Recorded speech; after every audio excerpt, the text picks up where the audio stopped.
It is finally the time of year when we love to get scared. So what about today? I will tell you really scary story based on real life events. Well, based off because it really happened. Really long time ago, before I was even born, the last decade of 20th century started. The year 1990 was promising start for music. The new wave slowly started to fade away with a small grunge band slowly getting popular and making music-changing record just 1 year later. It was also promising start for Beach Boys. 2 years prior, Beach Boys released their biggest hit since Good Vibrations, Kokomo. This hit could make the new generation of fans and make the band come back to their glory years. Only thing left was to come back to more of quality music from late 60s and one more thing. Get Brian back. The 80s were rough for Brian Wilson. The therapist Eugene Landy was making Brian get worse and worse with many toxic behavior towards him.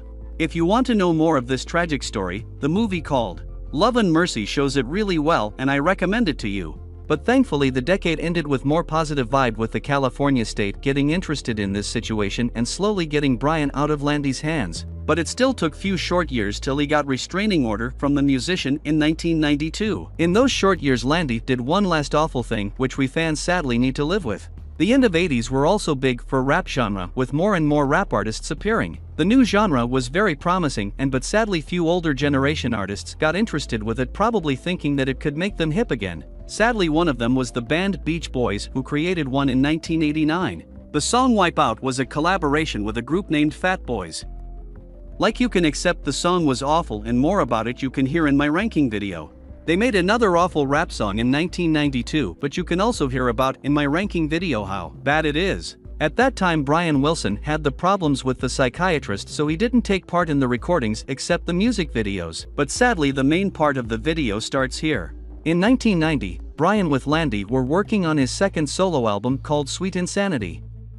The album production was fully controlled by Landy and it wasn't really good. Like, I haven't listened to it, but like the album was scrapped because the music company just didn't like it. There is even a quote of them thinking this album is a joke. Like, imagine scrapping a record by a genius Brian Wilson. This shows how bad it probably was. Well, there is also second reason why it was scrapped. Brian and Landy recorded for the album one infamous track. It is called Smart Girls and you probably guessed it already, it is a rap song. At first the idea already sounds bad. There is a story when Brian asked producer Mike Dyke to co-produce this song. He, by his words, had this in his head. What are you, nuts? Well, the song was recorded, but because of the album rejection it was unreleased. Well, kinda unreleased. A cassette was made to promote his newest autobiography.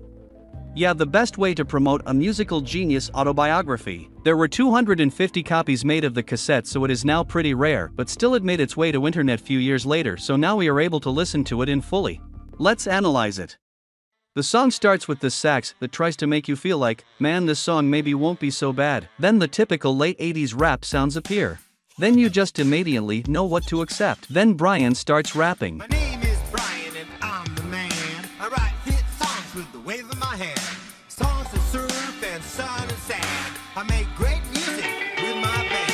Songs to dance to and songs of joy. Cause I'm the original Beach Boy. Well, it is Brian Wilson rapping into your ears. Yeah, also this first line of the song, I just can't believe it was written by this genius. Like, the egoistic lyrics make me feel more if it was written by Eugene Landy. When I watch interviews with Brian, he always doesn't like talk as much of his genius. He just acts like the guy who just makes music he likes. He sang Surfer Girl, I was crying. Really? Yeah, I was crying. Aww. It was so beautiful. I've never heard anything so beautiful. And to hear it live is like, it's a whole other experience, because harmony. This line of the rap song, which is just about him being a great dude making only great hits, really doesn't fit him. I 100% believe it wasn't written by him. I just don't. Also, like, his songwriting talent went beyond the surf, sun and sand songs, so like it really doesn't fit Brian's songwriting. Also, the song is full of small fragments from older Beach Boys tracks and references to them, so accept them appearing for the entire song just to make you remember that this rap song is sang by same guy who was the genius behind those amazing tracks. All the songs I used to write talked about girls who were too bright. I gotta run. What I was looking for I never found. But time moves on and I've seen the light. Intelligent chicks are dynamite. Well, this already shows you what the song is about. Most of the early Beach Boys tracks were made about hot girls that most of them aged kinda poorly with sometimes really creepy lyrics. Your hair's getting long and your shorts, they sure fit you fine. But now this song is about other type of girls. The not just good-looking ones, but smart ones. Well, I will remind it to you, when this song was made, Brian was already 48 years old, so yeah. Also again, all of his songs weren't just about girls. This is the same guy that made songs like Surf's Up, for Christ's sake. Now some guys like the flashy types, and some guys dig blood archetypes. I'm no different from the rest. I love hips and legs and breasts, but strictly on a higher plane. What really turns me off her brain. I never accepted to hear Brian singing about breasts. Yeah.